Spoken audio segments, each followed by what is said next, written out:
ప్రియమైన దేవుని సంగమా, కూడి వచ్చిన మీ అందరకు మన రక్షకుడైన యేసుక్రీస్తు వారి పురనామములో నా శుభాభివందనాలు. ఈరోజు ఒక సంఘటన మనం నేర్చుకునే ప్రయత్నం చేద్దాం. గత 2 వారాలుగా ఒక వ్యక్తి జీవితాన్ని మనం అధ్యయనం చేస్తున్నాం. ఆ వ్యక్తి పేరు మెఫీబోషెత్. ఆ పేరుకు అర్థం నాశనకరమైన అవమానం. ఆయన జీవితం నుండి ఇప్పటికీ మనం 3 సంఘటనలు తెలుసుకున్నాం. దాని నుండి కొన్ని పాఠాలు కూడా మనం నేర్చుకున్నాం. సమస్తాన్ని కోల్పోయిన మెఫీబోషెత్ 5 ఏళ్లకే కాళ్ళు పోయాయి, తండ్రి పోయాడు, తాత పోయాడు, రాజ్యం పోయింది, ఆస్తి పోయి చివరికి బానిసగా బ్రతకవలసిన పరిస్థితి వచ్చింది. అలాంటి మెఫీబోషెత్ జీవితంలో దేవుడు మళ్ళీ దావీదు ద్వారా కార్యాన్ని జరిగించాడు. దేవుని కృపను మెఫీబోషెత్ పొందుకున్నాడు. ఏవైతే కోల్పోయాడో అవన్నీ తిరిగి మళ్ళీ దావీదు ద్వారా మెఫీబోషెత్ పొందుకున్నట్లుగా మనం గత వారంలో చూసాం. అలా హాయిగా మెఫీబోషెత్ జీవితం కొనసాగుతున్న వేళ మెఫీబోషెత్ జీవితంలోనికి ఒక నింద ఆయన జీవితంలో తారసపడ్డం. ఆ నింద రావడానికి తన దగ్గర పనిచేస్తున్న వాడే షీబా అన్నవాడు తన ఆస్తిని కొట్టేయడానికి మెఫీబోషెత్ మీద నింద వేయడు. ఆ నిందను దావీదు నమ్మేయడు. నమ్మేసిన దావీదు ఏ ఆస్తిని అయితే ఇచ్చాడో ఆ ఆస్తిని తిరిగి మళ్ళీ తీసుకొని తన పనివాడికి ఇచ్చేయడం. ఎప్పుడైతే ఆస్తిని ఆయన కోల్పోయాడో ఆయన పరిస్థితి కొంత కొద్ది రోజులు ఆయన పరిస్థితి దారుణంగా మారడం మనం గత వారం చూసాం. అయితే మెఫీబోషెత్ జీవితం నుండి మనం 5 పాఠాలు నేర్చుకోవాలనుకున్నాం. అందులో 3 అయిపోయినాయి. ఈరోజు 4వ పాఠాన్ని మీ ముందు పెట్టే ప్రయత్నం చేస్తాను. మెఫీబోషెత్ జీవితం నుండి మనం నేర్చుకోవాల్సిన 4వ పాఠం ఏంటంటే కృతజ్ఞత కలిగిన మెఫీబోషెత్. మెఫీబోషెత్ హృదయంలో కృతజ్ఞత ఉంది. ఎవరి పట్ల అంటే రాజు అయిన దావీదు పట్ల ఆయనకు కృతజ్ఞత ఉంది. ఆయన కృతజ్ఞతను ఎలా చూపుతున్నాడు, దావీదు ఎడల తన కృతజ్ఞతను ఎలా వెల్లబుచ్చుతున్నాడో మన బైబిల్ గ్రంథంలోకి వెళ్ళి చూడగలిగితే సమూయేలు రాసిన 2వ గ్రంథము 19వ అధ్యాయం 24వ వచనం. సమూయేలు రాసిన 2వ గ్రంథము 19వ అధ్యాయం 24వ వచనం. ఎంత కృతజ్ఞత కలిగి ఉన్నాడు ఈ మెఫీబోషెత్ అని మనం చూడగలిగితే,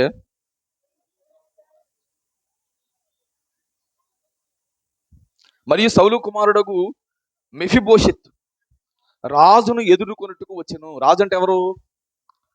దావీదు రాజుని ఎదుర్కోవడానికి వచ్చాడంట మెఫీబోషెత్. రాజు పారిపోయిన దినం మొదలుకొని అతడు సుఖముగా తిరిగి వచ్చిన నాటి వరకు మెఫీబోషెత్ అంట కాళ్ళు కడుక్కోలేదంట, గడ్డం కత్తిరించుకోలేదంట, బట్టలు ఉతుక్కోలేదంట. తనకు మేలు చేసిన దావీదు ఎడల మెఫీబోషెత్ కృతజ్ఞత కలిగి ఉన్నాడు. ఎలాంటి కృతజ్ఞత కలిగి ఉన్నాడంటే కాళ్ళు కడుక్కోలేదంట, గడ్డం తీసుకోలేదంట, బట్టలు ఉతుక్కోలేదంట. అసలు ఏం జరిగింది?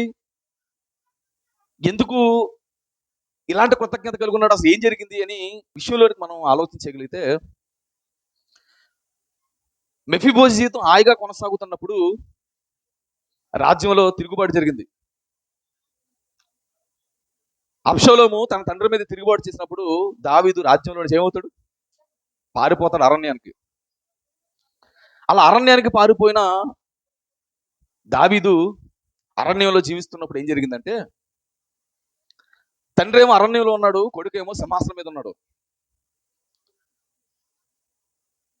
కొడుకుతో కొంతమంది మాట్లాడుతున్నారు, నువ్వు ఎంతకాలం సింహాసనం మీద కూర్చున్నా మీ తండ్రి బ్రతుకుండగా నువ్వేమవలేవు, రాజు అవ్వలేవు. మీ తండ్రి చస్తేనే నువ్వు రాజు అవుతావు అని కొంతమంది కుట్రదారులు అబ్షాలోమును రెచ్చగొట్టడం వల్ల అబ్షాలోము ఏం చేస్తాడంటే అరణ్యంలో తిరుగుతున్న దావీదుపై కొడుకు ఏం ప్రకటిస్తాడు? యుద్ధాన్ని ప్రకటిస్తాడు. ఎలాగైనా ఇప్పుడు మనం యుద్ధం చేసి మా తండ్రి గారిని చంపేస్తే నేను రాజునైపోతానని అబ్షాలోము కొంతమందిని పోగేసుకొని అరణ్యంలో ఉన్న దావీదుని చంపేయడానికి ఇప్పుడు సైన్యంతో బయలుదేరాడు. కొడుకు సైన్యంతో బయలుదేరాడని దావీదు తెలుసుకొని అరణ్యంలో దావీదు తన సైన్యంతో మాట్లాడుతున్నాడు. ఇదిగో నా కొడుకుతో మనం ఏం చేయాలి ఇప్పుడు? యుద్ధం చేయాలి, యుద్ధం చేయాలి. దావీదు ఎంత మంచోడంటే సొంత కొడుకే తనను చంపడానికి వస్తున్నాడని తెలిసినా కూడా కొడుకుతో యుద్ధం చేయాలి కానీ కొడుకుని చంపకూడదని సైనికుడితో చెప్తున్నాడు. ఎంత మంచిదండి! ఇది కాకి పిల్ల కాకి ముద్దు అన్నట్లు, ఎంత తప్పు చేసినా మన పిల్లలు మనం వెనకేసుకొస్తామన్నట్లు దావీదు కొడుకు దావీదుని చంపడానికి వస్తున్నా దావీదు ఏం చేస్తున్నాడు? యుద్ధం చేయాలంట, కానీ యుద్ధంలో ఎవరిని చంపకూడదంట? కొడుకుని చంపకూడదని సైన్యానికి ఆదేశం ఇచ్చాడు. ఆదేశం ఇచ్చి ఇప్పుడు సైన్యాన్ని కూడా యుద్ధానికి పంపించాడు. ఇప్పుడు కుమారుడి యొక్క సైన్యము, తండ్రి యొక్క సైన్యం కలిసి ఏం చేస్తున్నారు? యుద్ధం చేసుకుంటున్నారు, యుద్ధం చేసుకుంటున్నారు. ఇలా యుద్ధం జరుగుతున్నప్పుడు ఏం జరిగిందంటే, ఈ అబ్షాలోము అన్నోడికి జుట్టు ఎక్కువ ఉంటుందంట, చాలా జుట్టు ఉంటుందంట, చాలా అందంగా ఉంటాడంట నాలాగా. నవ్వేరా? ఓకే. చాలా జుట్టు ఎక్కువ ఉండడం వల్ల ఆయన గుర్రం ఎక్కి వెళ్తున్నప్పుడు ఆ జుట్టు, ఆ పైన ఉన్న చెట్లు, అడవులో ఎక్కువ చెట్లు ఉంటాయి కదా, ఈ అడవిలో ఉన్న చెట్లకు ఆ జుట్టు తగులుకోవడం వల్ల గుర్రం ముందుకు వెళ్ళిపోయిందంట. ఆ చెట్టుకి ఆ జుట్టు ఉండిపోవడం వల్ల ఏలాడిపోయాడంట. ఈ లోపు దావీదు సైన్యంలో కొంతమంది చూశారంట. కొంతమంది చూసి చంపకుండా, ఎవరిని? అబ్షాలోము చంపకుండా వచ్చి దావీదు మేనల్లుడికి చెప్పాడంట, యోవాబు ఈ అబ్షాలోము ఆ చెట్టుకి అడ్డంగా దొరికిపోయాడు అని అన్నప్పుడు, రే చంపేకాడు ఎందుకు వచ్చేవరా అని అన్నాడు. మరి రాజుగారు ఏమన్నాడు మనతో వెళ్ళేటప్పుడు? కొడుకుని చంపొద్దు అన్నాడు, అందుకే చంపకుండా వచ్చాను అన్నాడు. నోరు మూసుకుంటారు అని వచ్చాడు, ఒక 3 బాణాలు వేసాడు, కొడుకుని చంపేశాడు. ఎప్పుడైతే కొడుకు చచ్చిపోయాడో రాజ్యం ఏమైపోయింది? ఓడిపోయింది. దావీదు గెలిచాడు. గెలిచిన దావీదు మళ్ళీ తిరిగి అరణ్యంలో నుంచి ఇప్పుడు ఎక్కడికి వస్తున్నాడు? రాజ్యంలోనికి వస్తున్నాడు. ఎందుకంటే ఇప్పుడు ఎక్కడ ఎవరు లేరు, కొడుకు లేడు, అవుతాడు. ఇప్పుడు అరణ్యంలో నుంచి సింహాసనం ఎక్కడానికి ఇప్పుడు దావీదు బయలుదేరి వస్తున్నాడు. అలా బయలుదేరి వస్తున్నాడు అని చెప్పే అధ్యాయమే సమూయేలు రాసిన 2వ గ్రంథము 19వ అధ్యాయం. 19వ అధ్యాయం అంతా మీరు గమనించండి. ఆ 19వ అధ్యాయంలో ఏం జరుగుతుందంటే, యుద్ధం జరుగుతుంది. యుద్ధంలో కొడుకు చచ్చిపోతాడు. కొడుకు చచ్చిపోయినప్పుడు తిరిగి దావీదు ఏం చేస్తాడు? తిరిగి రాజ్యానికి వస్తాడు. అలా రాజ్యానికి దావీదు వస్తున్నప్పుడు దావీదుని 3 వ్యక్తులు కలుసుకుంటారండి. 3 వ్యక్తులు కలుసుకుంటారు. అందులో మొట్టమొదటి పేరు ఎవరంటే షిమి. రాజ్యంలోకి వస్తున్న రాజును ఎదుర్కోవడానికి వచ్చిన మొట్టమొదటి పేరు షిమి. దానికి సంబంధించిన వాక్య భాగం సమూయేలు రాసిన 1వ గ్రంథం 19వ అధ్యాయం 16 నుంచి 23 వచనాల్లో ఏముంటదంటే, షిమి షిమితో మాట్లాడడం అనే సందర్భం ఉంటుంది. షిమి రెండో వ్యక్తి, ఎదుర్కోవడానికి వచ్చిన రెండో వ్యక్తి ఎవరంటే మెఫీబోషెత్. మనం మాట్లాడుకుంటున్నామే, ఆ వ్యక్తి కూడా అరణ్యంలో నుంచి రాజ్యానికి వస్తున్న దావీదు ఎదుర్కోవడానికి వచ్చాడంట. ఆ సందర్భం కూడా మీరు చూడగలిగితే 24వ వచనం నుంచి 30వ వచనం వరకు ఎవరి కోసం ఉంటుందంటే, ఈ మెఫీబోషెత్ కూడా ఉంటది. మెఫీబోషెత్ ఎదుర్కోవడం, ఏం మాట్లాడిన సంగతి నాకు ఉంటాయి. ఇక మూడో వ్యక్తి ఉన్నాడు, బెర్జిల్లా అనే వ్యక్తి ఉంటాడు. 31 నుంచి 39 వచనాల వరకు ఈయన ఎదుర్కోవడం, ఈయన మాట్లాడిన సందర్భం రాయబడి ఉంటుంది. ఇక ఈ 19వ అధ్యాయం అంతా ఏం జరుగుతుందంటే, అరణ్యంలో నుంచి సింహాసనం మీదకి వస్తున్న, యెరూషలేముకు తిరిగి వస్తున్న దావీదుని ఎదుర్కొనే సందర్భం. ఈ ఎదుర్కొనే వ్యక్తుల్లో 3 వ్యక్తులు ఉన్నారు. ఈ 3 వ్యక్తుల్లో షిమి ఒకడు, మెఫీబోషెత్ ఒకడు, బెర్జిల్లా ఒకడు. ఈ 3 వ్యక్తులు ఎదుర్కొనే సందర్భం రాయబడింది. అయితే ఇప్పుడు మనం నేర్చుకుంటుంది ఎవరి కోసం అంటే, మెఫీబోషెత్ కోసం. ఇప్పుడు అరణ్యంలో నుంచి సింహాసనం మీదకి వస్తున్న ఈ దావీదు గారిని మెఫీబోషెత్ ఎదుర్కోవడానికి వచ్చాడు. ఎదుర్కోవడానికి వచ్చినప్పుడు ఏం జరిగిందో ఇప్పుడు విషయంలోకి వెళ్దాం. సమూయేలు రాసిన 1వ గ్రంథము 19వ అధ్యాయం 24వ వచనం. మరియు సౌలు కుమారుడగు మెఫీబోషెత్ రాజును ఎదుర్కొన్నట్టుకు వచ్చెను. రాజు పారిపోయిన దినం మొదలుకొని ఎక్కడి నుంచి పారిపోయాడు? కొడుకు తిరుగుబాటు చేస్తే పారిపోయాడు కదా. అలా కొడుకు తిరుగుబాటు చేసినప్పుడు పారిపోయిన దినం మొదలుకొని యుద్ధం చేసి కొడుకును చంపేసి తిరిగి మళ్ళీ సుఖంగా రాజ్యంలోనికి వచ్చే దినం వరకు అతడు కాళ్ళు కడుక్కొనకయు, గడ్డము కత్తిరించుకొనకయు, బట్టలు ఉతుక్కొనకయు ఉండెను. రాజ్యానికి వస్తున్న దావీదుని ఎదుర్కోవడానికి మెఫీబోషెత్ వెళ్ళాడంట. వెళ్తున్న ఈ మెఫీబోషెత్ కోసం బైబిల్లో రాయబడిన పదాలు ఏంటంటే, ఆయన ఏం చేయలేదంట? కాళ్ళు కడుక్కోలేదంట, గడ్డం కత్తిరించుకోలేదంట, బట్టలు ఉతుక్కోలేదంట. ఏమండి, ఈ పనులన్నీ దేనికి సూచనగా చేస్తున్నాడు? సహజంగా ఎప్పుడు ఇవన్నీ మనం పాటిస్తుంటాం. సహజంగా ఎంతో ఆవేదన, ఎంతో బాధ ఉన్నప్పుడు ఏం చేయం? స్నానం చేయబుద్ది కాదు, బట్టలు ఉతుక్కోబుద్ది కాదు, గడ్డం తీసుకోబుద్ది కాదు, ఏదో బాధ. ఇదంతా ఆవేదన, బాధలకు సూచన. ఏమండి, ఈ పనులన్నీ మనం ఎప్పుడు చేస్తాం చెప్పండి? మన ఇంట్లో ఎవరైనా చనిపోయారు అనుకోండి, చనిపోయినప్పుడు మళ్ళీ దినం జరిగే వరకు ఈ పనులు చేయం మనం. ఏ పనులు? ఇంట్లో నుంచి బయటికి వెళ్ళాం. ఇంకా ఏం చేయం? గట్లో గడ్డం కత్తిరించుకోం. ఇంకా బట్టలు కూడా ఉతుక్కోం. దినం రోజున తర్వాత ఏం చేస్తాం? అంటే ఇవన్నీ దేనికి సూచన అంటే బాధకు సూచన. అంటే ఈ మెఫీబోషెత్ అనే వ్యక్తి దావీదు అరణ్యానికి వెళ్ళిపోయినప్పుడు ఏం చేశాడంటే బాధలో గడ్డాన్ని కత్తిరించుకోలేదంట, బట్టలు ఉతుక్కోలేదంట, చెప్పులు తొడుక్కోలేదంట. ఎంతో బాధతో ఉన్నాడు. ఎవరు? మెఫీబోషెత్ ఎంతో బాధతో ఉన్నాడు. రాజు ఎడల కృతజ్ఞత భావం కలిగి ఉన్నాడు ఈ మెఫీబోషెత్. ఎందుకు రాజు ఎడల ఈ మెఫీబోషెత్ ఇంత కృతజ్ఞత కలిగి ఉన్నాడు అంటే, ఈ మెఫీబోషెత్కు రాజు ఎంతో ఏం చేశాడు? మేలు చేశాడు, సహాయం చేశాడు. ఆయన ఎంత మేలు చేశాడంటే ఆస్తిని చేశాడు. ఇంకా రాజకుమారుడు కలిగే యోగాన్ని కలిగించాడు. రాజు బల్లం మీద అన్న తినే అర్హతనిచ్చాడు. 32 మంది పనులు ఇచ్చాడు. ఇంత గొప్ప మేలు చేసిన దావీదు ఎడల ఈ మెఫీబోషెత్కి ఏముంది? కృతజ్ఞతా భావం ఉంది. కృతజ్ఞతా భావం ఉంది. కృతజ్ఞతా భావం ఉంది. ఆ కృతజ్ఞత భావంతో కాళ్ళు కడుక్కోకుండా, గడ్డం కత్తిరించుకోకుండా, బట్టలు ఉతుక్కోకుండా వస్తున్న దావీదును ఎదుర్కోవడానికి ఈయన వస్తూ ఎలాంటి పద ప్రయోగం చేస్తున్నాడు చూడండి. ఇంత కృతజ్ఞత కలిగి ఉండి కూడా ఎలాంటి మాట మాట్లాడుతుంది చూడండి. 28వ వచనంలో ఈయన మాట్లాడుతున్న మాట, నా తండ్రి ఇంటి వారు, నా ఏలినోడగు రాజుగు నీ దృష్టికి మృతులైన వంటి వారు. అసలు మేము చచ్చిపోవాల్సిన వాళ్ళు నీ దృష్టికి. ఎందుకంటే మా తాత నీ మీద కక్షతో, కుతంత్రాలతో, అసూయతో ఎన్నోసార్లు నేనేం చేయాలనుకున్నాడు? చంపాలనుకున్నాడు. నేను ఎన్నోసార్లు చంపాలనుకున్నాడు. కనుక నీ చేతుల్లో మేమంతా ఎవరు? ఎప్పుడో చచ్చిపోవాలి, మృతులు వంటి వారము. నీవు నీ దాసుడైనా నీవు నీ బల్ల యొద్ద భోజనము చేయవారిలో నీ దాసుడైన నన్ను చేర్చితివి. నాకేం కావాలి అంటే ఆ కృతజ్ఞత భావంతో ఏం చెప్తున్నాడు అంటే, అసలు నేను మా కుటుంబం అంతా చచ్చిపోలే నీ చేతుల్లోనే. మా తాత చేసిన పనికి ఎప్పుడో మేము అయిపోవాలి, చచ్చిపోవాలి. కానీ మమ్మల్ని బ్రతికిచ్చి నీ బల్ల దగ్గర బోధించేసే చక్కని అవకాశాన్ని మాకు ఇచ్చేవని ఎంతో కృతజ్ఞత భావంతో ఈ మెఫీబోషెత్ మాట్లాడుతున్నట్లుగా, వ్యవహరిస్తున్నట్లుగా మనం అర్థం చేసుకోవాలి. అంటే దావీదు పట్ల మెఫీబోషెత్కి ఏముంది? కృతజ్ఞత భావం ఉంది. కృతజ్ఞత భావం ఉంది. దేవుని పిల్లలమైన మనం కూడా కృతజ్ఞత కలిగిన వారుగా ఉండాలి. మెఫీబోషెత్ జీవితంలో దావీదు చేసిన దానికి మెఫీబోషెత్ ఎలా ఉన్నాడు? కృతజ్ఞత కలిగి ఉన్నాడు. మెఫీబోషెత్ జీవితాన్ని చూస్తున్నప్పుడు మెఫీబోషెత్ జీవితం నుండి మనం నేర్చుకోవాల్సిన పాఠం చెప్పిన, మనం కూడా ఖచ్చితంగా మేలు చేసిన వారి ఎడల మనం ఎలా కలిగి ఉండాలి? కృతజ్ఞత కలిగి ఉండాలి. కృతజ్ఞత ఎవరెవరి పట్ల కలిగి ఉండాలో కూడా మనం ఆలోచించగలిగితే ఖచ్చితంగా దేవుని పట్ల మనం కృతజ్ఞత కలిగి ఉండాలి. రెండోది, మనకు మేలు చేసిన వారి పట్ల కూడా మనం ఏం కలిగి ఉండాలి? కృతజ్ఞత కలిగి ఉండాలి. మెఫీబోషెత్ అదే చేస్తున్నాడు. మెఫీబోషెత్ దావీదులో కృతజ్ఞత కలిగి ఉన్నాడు. మెఫీబోషెత్ కృతజ్ఞత కలిగి ఉన్నాడు. మనం కూడా ఖచ్చితంగా ఉండాలి, కృతజ్ఞత కలిగి ఉండాలి. కృతజ్ఞత కలిగి ఉండాలి. ఈరోజు మనం ఈ స్థాయిలో ఉన్నామంటే దానికి కారణం మైన వారు అందరి ఎడల మనం ఖచ్చితంగా కృతజ్ఞత కలిగి ఉండాలి. ఈరోజు మనం బతుకున్నాము, ఈరోజు మనం జీవిస్తున్నాం, లేదా ఈరోజు పని చేసుకుంటున్నాం, ఏదో ఒక మంచి స్థితిలో ఉన్నామంటే ఖచ్చితంగా దానికి తోడ్పడిన వారిని, దానికి సహకరించిన వారు అందరి ఎడల మనం ఖచ్చితంగా ఉండాలి, కృతజ్ఞత కలిగి ఉండాలి. కానీ ఈరోజు మనుషుల పరిస్థితి ఏంటి అంటే మర్చిపోయే పరిస్థితి. కృతజ్ఞత భావం లేని వారి ఇలా ఈరోజు మనం జీవిస్తున్నట్లుగా సమాజం చాలా మంది చూస్తున్నాం, మనకు అర్థమవుతుంటుంది.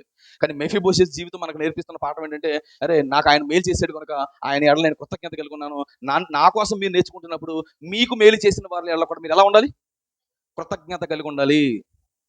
అంటే ఎవరెవరి పట్ల దేవుని పిల్లవైన మనం ఎవరెవరి పట్ల కృతజ్ఞత కలిగి ఉండాలో కొన్ని పేర్లు చెప్తాను, రాసుకోండి. అవసరం కొన్ని పేర్లు చెప్తాను, రాసుకోండి.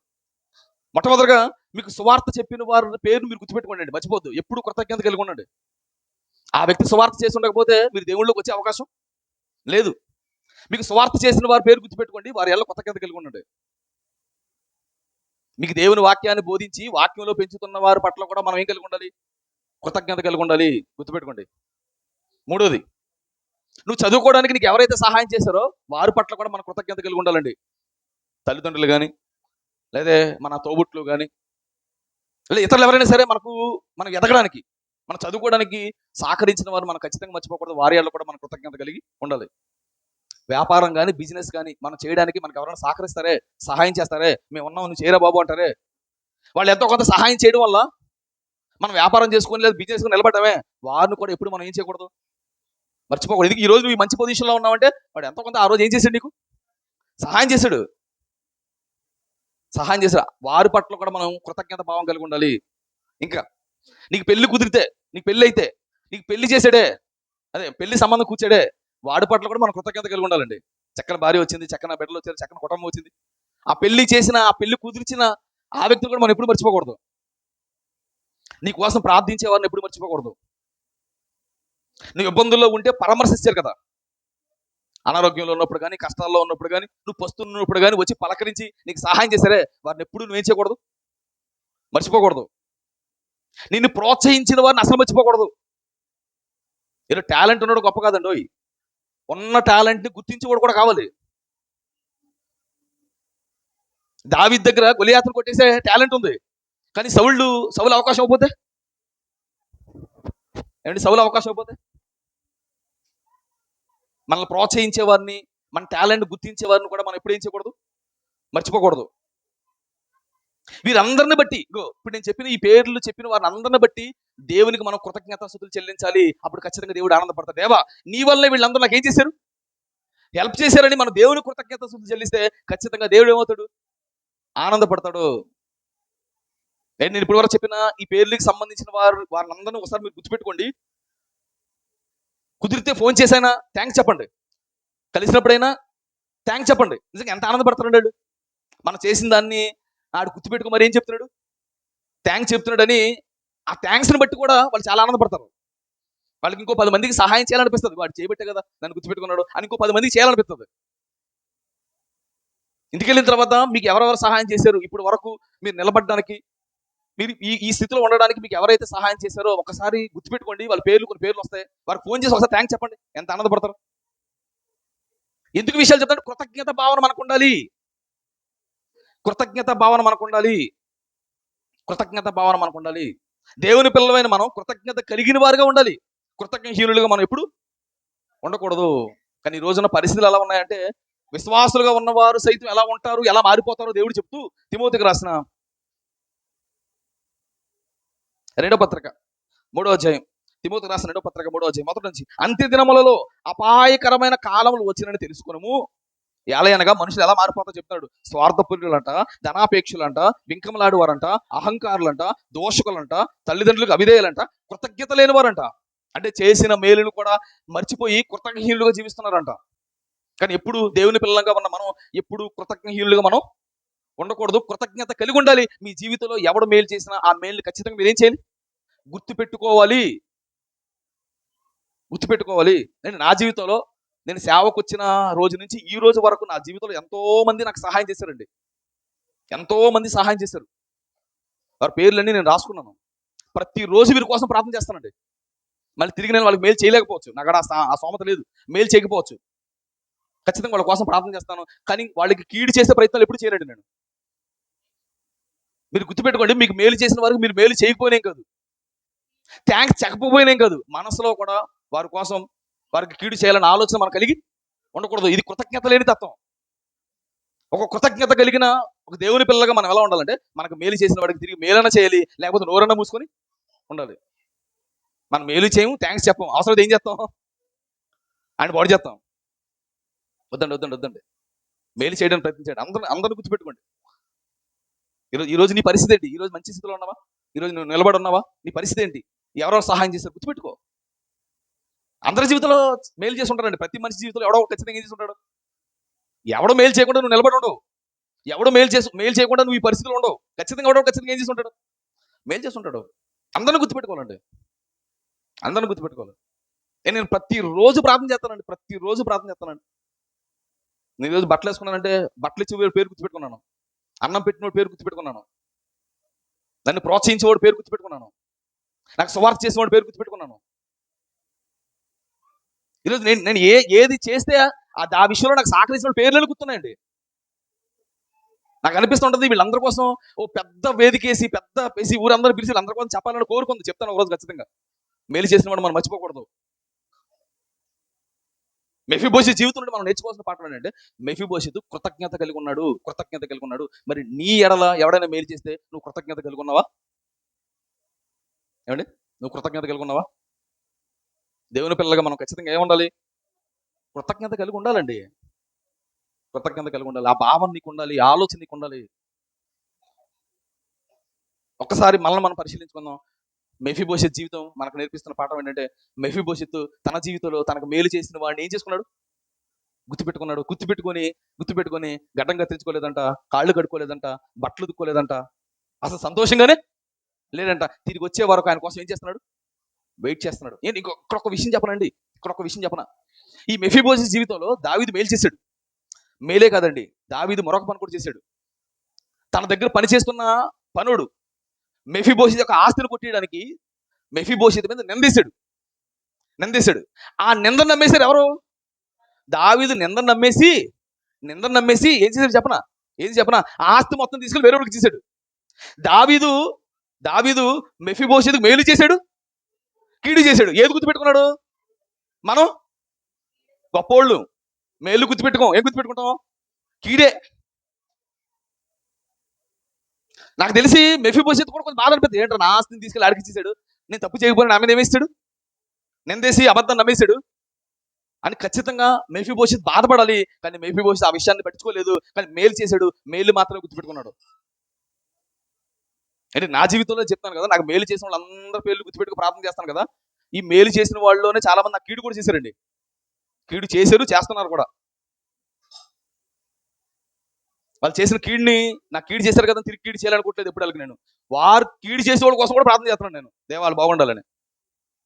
ఆ మంచి భావన, ఆ మనసు దేవుని పిల్లగా మనకు ఉండాలి. పక్కవాడిని క్షమించలేకపోతే మనం ఎక్కడ గొప్పలు అవ్వగలం? శత్రువుని సైతం ఏం చేయమంటాడు? ప్రేమించండి, ప్రార్థన చేయండి. ఆడి మీకు ఎన్ని చేసినా ప్రార్థన చేయండి. దేవుడు విడిచిపెట్టండి. దేవుడే వాడు చేయాల్సిన శిక్ష వాడికి వేస్తాడు. కానీ వాడు బాగుండాలని ప్రార్థన చేయండి. అంటే దేవుని పిల్లగా మనం ఎలా ఉండాలని చెప్తున్నాను? ఖచ్చితంగా కృతజ్ఞత కలిగి ఉండాలి, కృతజ్ఞత భావన కలిగి ఉండాలి. ఆ కృతజ్ఞత భావన ఏ స్థాయిలో ఉండాలంటే, అవసరమైతే వారికి తిరిగి మేలు చేసే ప్రయత్నం చేయాలి, వారి పేరు చెప్పుకునే ప్రయత్నం చేయాలి తప్ప వారికి ఎప్పుడు మనసులో కూడా కీడుని మనం ఏం చేయకూడదు? తలపెట్టకూడదు. మనసులో కూడా చెడుగా అనుకోకూడదండి. కనుక మెఫీబోషెతు జీవితం మనకు నేర్పిస్తుందంటే ఆయన కృతజ్ఞత కలిగి ఉన్నాడు. మనం కూడా కృతజ్ఞత కలిగి ఉండాలని ఆయన జీవితాన్ని బట్టి మనం నేర్చుకున్న 4వ